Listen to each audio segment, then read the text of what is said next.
Hello everybody, welcome to the next tutorial. I'm going to show you this really cool technique using stencils, fondant, and edible glitter. So I have here some fondant that I'm rolling out. I made this stencil using my Cricut Explorer Air 2 machine. Hi Peachy! Peachy says hi everybody.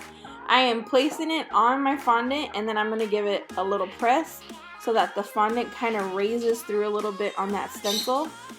And then I am taking edible glue and I am putting edible glue all over because I want to have the edible glitter stick to the parts that are coming through the stencil.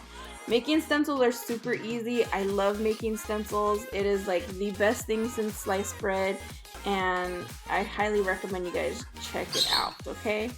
Next, we're going to put on diamond dust. You guys know I love this stuff. I would inhale it. I would put it in my coffee. I would coat a freaking banana in it if I could. It's so freaking cool and it's edible. I know I keep saying that, but I just think it's so cool. So as right now, me filming this voiceover, diamond dust is on sale at the Sugar Art. Today's date is July 15th, 2019. So head on over to the Sugar Art and go grab some. But look at this reveal. Oh my god. I even gonna slow-mo, right?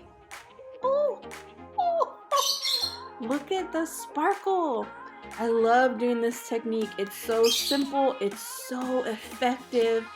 You can do it with tons of different kinds of stencils, and you can do it with different color fondant. And you just get such a beautiful effect. I will post pictures of the finished cupcakes at the end of this, but just do it however you want it. If you can make your own stencils, you can make stencils bigger or smaller to suit your needs. Imagine a cake wrapped in this. Ooh, I just got chills. So any excess fondant, I just re-roll. I ball it up and I re-roll it and I make another one because it's going to be covered in glitter anyway. So I hope you guys enjoyed this really quick and fun tutorial. Make sure you guys check out these pictures. I use these in a really cool cupcake box from JS Incorporated, and I will link her down below as well. And look how cute these toppers turned out.